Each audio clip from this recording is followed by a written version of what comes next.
I bring you greetings from Hyderabad, India. Super excited to be at the campus of ICRISAT. Super excited to be learning so much about food security, nutrition, environment, equity. It's been an amazing and overwhelming experience learning from researchers. I believe there were over 400 people who attended this conference that started on February 21st through the 23rd.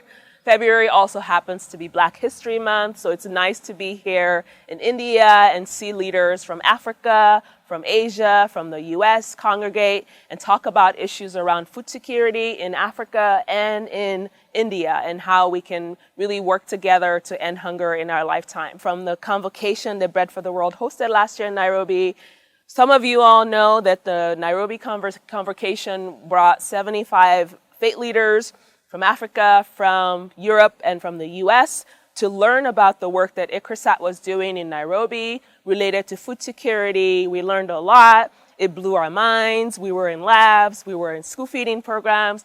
We visited farms. Super excited. We ate some good food. We signed a commitment to fight hunger by understanding the impact of climate.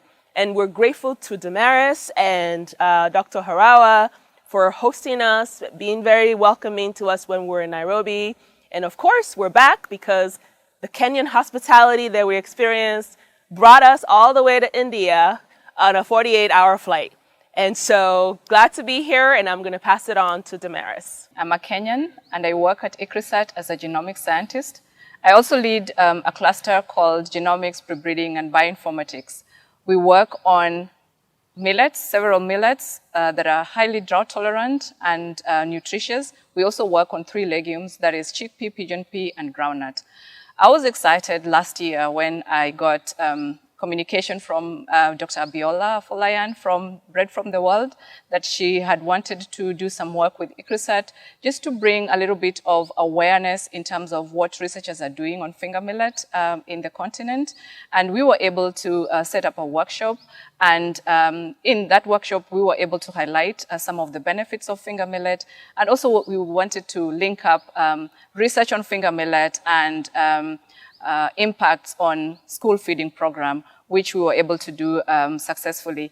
One of the things that have been missing in the research activities we do with finger millet is to be able to document and show the beneficiaries, and also to be able to show that finger millet can be used to impact the lives of women and children. And we were able to do that through the workshop that we organized last year with Bread for the World. We are working with the National Research Institute, with our own breeders and also our nutritionists connected to the food laboratory scientists of the national system to bring out some recipes and food recipes that are new and more convenient to our consumers.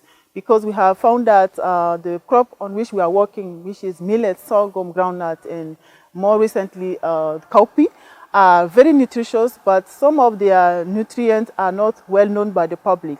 And they can be useful in helping the community. So that's the reason why we focus our Smart Food campaign in 2 areas, the urban area, but also the rural area. In the rural area, we're working mainly with smallholder farmers, women in particular, but we also work with health community centers. We work with a school feeding program to bring in the products that have been tested and validated in the community to see how they can help in the nutrition program at the national level. And we are working mainly with the women group because on processing, we found that they can help their own household, but also use this as a means of generating income. And also in Niger, recently, through the Smart Food Initiative, we created what we call the International Millet Festival, which has been very successful because it has been really owned by the government and is chaired by the First Lady of Niger, actually. And in Nigeria, we go into the northern area, and we are working with women again in this area, and working with the school, targeting adolescents, because this section is also very important in nutrition. When it comes to the second target, that is the urban area, where we found a new generation of consumers of our crops that are not really familiar to millet or sorghum. First, we let them discover this crop, and then we work together and to create new recipes. So in our target group, we have chefs from everywhere from Africa who have important background in social media, and they are collaborating with us, you know, to create this campaign on the smart food on the social network. So, and during this conference, I met Abiola through Damaris, and we talked about Bread for the World, and we were discussing, and we talked also about smart food, and found that there are really a lot of area of synergy for school feeding program, but also in the health community centers, and as well in empowering the women groups. ICRISAT's work around supporting women researchers, particularly on the continent of Africa, and helping us to better the food basket, creating opportunities for smallholder women farmers, but at the same time improving the school feeding food baskets on the continent of Africa. We also see opportunities to do social media activities with ICRISAT around the work that ICRISAT is doing. So the possibilities are endless. The sky is our limit, and we cannot wait to see what the future holds.